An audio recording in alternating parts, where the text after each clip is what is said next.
ನಮಸ್ಕಾರ ವೀಕ್ಷಕರೇ, ಇವತ್ತು ನಾವು ಅವನ್ಲೆಸ್ ಬಿಸ್ಕೆಟ್ ಹೆಂಗೆ ಮಾಡೋದು ಅಂತ ಸಾವಿತ್ರಿ ಅವರ ಹತ್ರದಿಂದ ತಿಳ್ಕೊಳ್ಳೋಣ.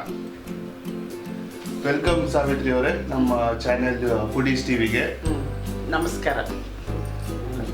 ಅವನ್ ಇಲ್ದಿರೋ ಬಿಸ್ಕೆಟ್ ಮಾಡೋದಕ್ಕೆ ಬೇಕಾಗಿರುವ ಪದಾರ್ಥಗಳು: ಮೈದಾ, ಸಕ್ಕರೆ, ವನಸ್ಪತಿ, ಉಪ್ಪು, ಸೋಡಾ, ಕರಿಯೋದಕ್ಕೆ ಎಣ್ಣೆ, ಚಾಕ್ಲೇಟ್ ಸಾಸ್, ಜೀರಿಗೆ, ಪಪ್ಪರ್ಮೆಂಟ್. ಈಗ ಎಷ್ಟು ಗ್ರಾಮ್ ಮೈದಾಗೆ ಎಷ್ಟು ಸಕ್ಕರೆ, ಎಷ್ಟು ವನಸ್ಪತಿ ಹಾಕ್ಬೇಕು ಸಾವಿತ್ರಿ ಅವರೇ? 250 ಗ್ರಾಮ್ ಮೈದಾ, 200 ಗ್ರಾಮ್ ಸಕ್ಕರೆ, 100 ಗ್ರಾಮ್ ವನಸ್ಪತಿ. ಮೈದಾ, ಸಕ್ಕರೆ, ವನಸ್ಪತಿ ಕಾಯಿಸಿರೋದು,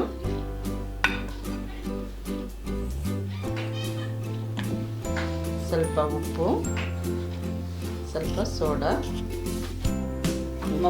ಚಪಾತಿ ಹಿಟ್ಟಿನ ಥರ ಕಲಿಸ್ಕೊಳ್ಬೇಕು.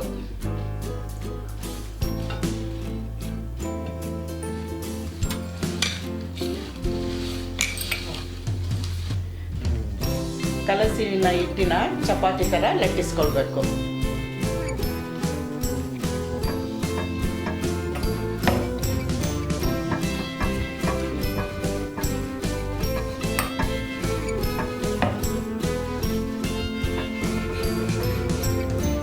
ಡೈಮಂಡ್ ಶೇಪಲ್ಲಿ ಕಟ್ ಮಾಡಿ.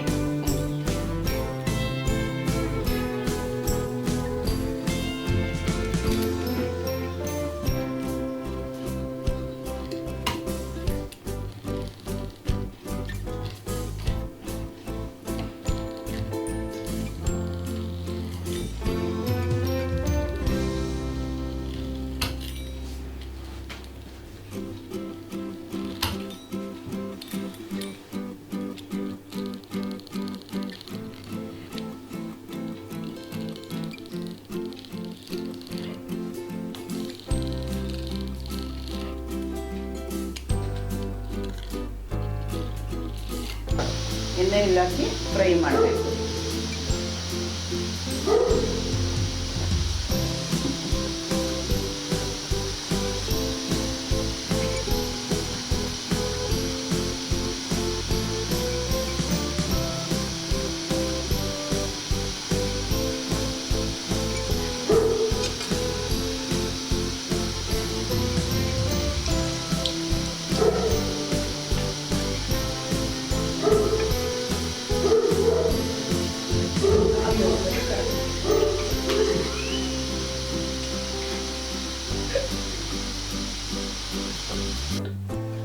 ಫ್ರೈ ಮಾಡಿರೋ ಬಿಸ್ಕೆಟ್ನ ಚಾಕ್ಲೇಟ್ ಸಾಸ್ಗೆ ಡಿಪ್ ಮಾಡಿ,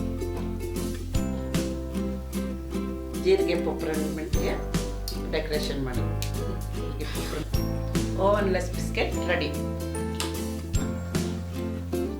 ಈಗ ನಾನು ಈ ಬಿಸ್ಕೆಟ್ ತಿಂದು ನೋಡಿ ನಿಮ್ಗೆ ಟೇಸ್ಟ್ ಹೆಂಗಿದೆ ಅಂತ ಹೇಳ್ತೀನಿ ವೀಕ್ಷಕರೇ.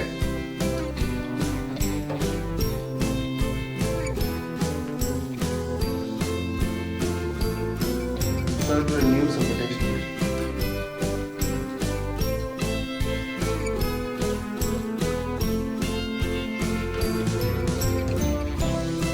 ಟೇಸ್ಟ್ ತುಂಬ ಚೆನ್ನಾಗಿ ಬಂದಿದೆ ವೀಕ್ಷಕರೇ. ದಯವಿಟ್ಟು ನೀವು ಮನೇಲಿ ಟ್ರೈ ಮಾಡಿ ನಮ್ಗೆ ಕಮೆಂಟ್ ಮಾಡಿ ಹೇಳಿ ಹೆಂಗೆ ಬಂದಿದೆ ಅಂತ. ಲೈಕ್, ಶೇರ್, ಸಬ್ಸ್ಕ್ರೈಬ್ ಮಾಡಿ ನಮ್ಮ ಚಾನೆಲ್.